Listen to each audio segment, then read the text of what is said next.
اللہ تعالیٰ نے جواب میں فرمایا کہ تم مجھے نہیں دیکھ سکتے، البتہ تم اس پہاڑ کو دیکھو، میں اس پر اپنی تجلی ڈالوں گا، تو اگر یہ پہاڑ اپنی جگہ قائم رہ سکا تو پھر تم بھی مجھے دیکھ سکو گے۔ پھر جب اس کے رب نے پہاڑ پر ایک تجلی ڈالی، یعنی نور کا پرتو جب پہاڑ پر پڑا تو اس نے پہاڑ کو ریزہ ریزہ کر کے رکھ دیا، اور حضرت موسیٰ علیہ السلام اس بالواسطہ تجلی کے مشاہدہ کی تاب نہ لاتے ہوئے بے ہوش ہو کر گر پڑے۔ اب اس آیت کا بھی اس مثال کے ساتھ گہرا تعلق ہے۔ دونوں میں فرق یہ ہے کہ کوہ طور پر تجلی ذات کا معاملہ تھا، اور یہاں اس مثال میں تجلی صفات کا ذکر ہے کہ قرآن مجید اللہ تعالیٰ کا کلام ہے، اور وہ کلام اپنے متکلم کی صفت ہوتا ہے، اس لیے جو تاثیر ذات باری تعالیٰ کی تجلی میں ہے، عین وہی تاثیر کلام اللہ کی تجلی میں ہے۔ یعنی یہ اللہ تعالیٰ ہی کی صفات کا حامل ہے، اور اس حیثیت میں یہ پوشیدہ بھی ہے اور عیاں بھی ہے، ہمیشہ زندہ رہنے والا بھی ہے اور بولتا ہوا بھی۔ قرآن حکیم کی عظمت کے حوالے سے سورہ واقعہ کی آیت ہے کہ اللہ پاک نے اس میں قرآن مجید کی حقیقی معرفت، اصل ہدایت، روح باطنی تک رسائی کے لیے انسان کے باطن کا ہونا، اس کے باطن کا پاک ہونا بہت ضروری قرار دیا ہے۔ اگر کوئی شخص اپنے باطن کا تجزیہ کیے بغیر قرآن مجید کو سمجھنے کی کوشش کرے گا تو وہ صرف اس کی عبارت اور لغت کے ظاہری مطالب اور معنی تک ہی رسائی حاصل کر پائے گا۔ وَتِلْكَ الْأَمْثَالُ نَضْرِبُهَا لِلنَّاسِ لَعَلَّهُمْ يَتَفَكَّرُونَ، اور یہ مثالیں ہیں جو ہم لوگوں کے لیے بیان کرتے ہیں تاکہ وہ غور کریں۔ اب وہ 3 عظیم آیات آ رہی ہیں جن کا ذکر اس رکوع کے آغاز میں اسماء حسنہ کے حوالے سے ہوا۔ واضح ہے کہ صفات باری تعالیٰ کے موضوع پر سورہ حدید کی پہلی 6 آیات قرآن مجید کے ذرہ سنام کا درجہ رکھتی ہیں۔ عربی میں اونٹ کی کوہان کو سنام اور کسی چیز کی چوٹی یا بلند ترین حصے کو ذرہ یا ذروہ کہتے ہیں۔ چنانچہ ذرہ کا سنام کا مطلب ہے کہ کوہان کی چوٹی، یعنی سب سے اونچا مقام یا کسی چیز کا نمایاں ترین حصہ، جبکہ اسماء حسنہ کے ذکر کے اعتبار سے سورہ حشر کی آخری 3 آیات پورے قرآن کریم میں منفرد اور ممتاز مقام کی حامل ہیں۔ اللہ تعالیٰ کے اسماء صفات کے حوالے سے یہاں ایمان مجمل کی الفاظ بھی اپنے حافظے میں تازہ کر لیں کہ آمنت باللہ کما ہوا باسمائہ و صفاتہ و قبلت جمیع احکامہ، یعنی ہم اللہ تعالیٰ کے تمام اسماء و صفات کے ساتھ اس پر ایمان رکھتے ہیں اور اس کے تمام احکام کے سامنے سر تسلیم ہم کرتے ہیں۔ اب دیکھتے ہیں سورہ حشر کی آخری 3 آیات۔ هو اللہ الذی لا الہ الا ہو، وہی ہے اللہ جس کے سوا کوئی معبود برحق نہیں۔ عالم الغیب والشہادہ، وہ جاننے والا ہے چھپے کا اور کھلے کا۔ یہ پورا مرکب اللہ تعالیٰ کے ایک اسم پر مشتمل ہے۔ اللہ تعالیٰ اس سے بھی جانتا ہے جو ہمارے سامنے ہے اور اسے بھی جو ہماری نگاہوں سے چھپا ہے۔ یہاں یہ بات بھی سمجھ لینی چاہیے کہ قرآن میں جہاں اللہ کے غائب اور شہادہ کے الفاظ آتے ہیں وہ ہم انسانوں کے لیے ہیں۔ ظاہر ہے اللہ تعالیٰ کے لیے تو سب شہادہ ہی شہادہ ہے، اس کے لیے تو کوئی چیز بھی غائب نہیں۔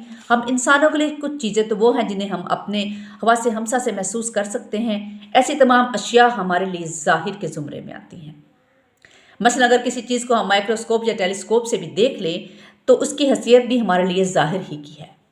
اسی طرح دوسرے کچھ ایسے حقائق ہیں جنہیں ہم سے چھپا دیا گیا ہے، انہیں ہم کسی بھی طرح اپنے حواس کے احاطہ میں نہیں لا سکتے۔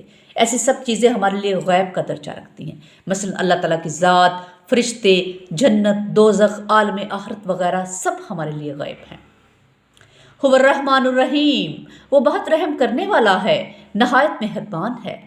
سورہ فاتحہ کی دوسری آیات انہی 2 اسماء حسنہ پر مشتمل ہے۔ لغوی اور اشتقاقی تفصیل کے لیے ہم اس آیت کا مطالعہ کر سکتے ہیں۔ هو اللہ الذی لا الہ الا ہو، وہی ہے اللہ جس کے سوا کوئی الہ نہیں۔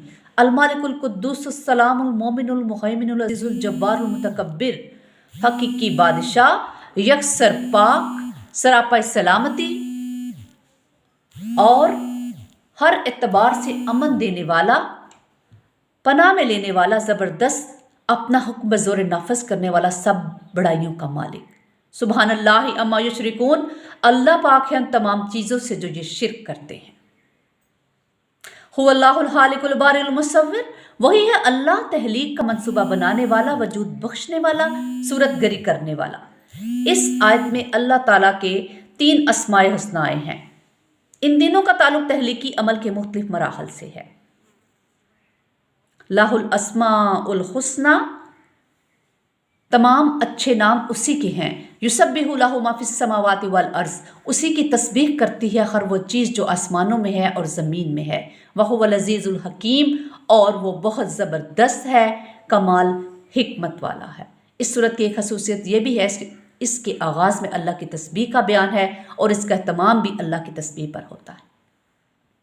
آغاز میں تسبیح کے حوالے سے ماضی کا صیغہ سبح آیا ہے، جبکہ اختتام کا یسبح ہے۔ اسی طرح اس کی ابتدائی آیت کے اختتام پر جو دو اسماء حسنہ عزیز الحکیم آئے ہیں، وہ اس آخری آیت کا اختتام بھی انہی اسماء حسنہ پر ہوتا ہے۔ اللہ پاک ہمیں قرآن پاک کو پڑھنے، سمجھنے اور عمل کرنے کی توفیق عطا فرمائے۔ وآخر دعوانا الحمدللہ رب العالمین۔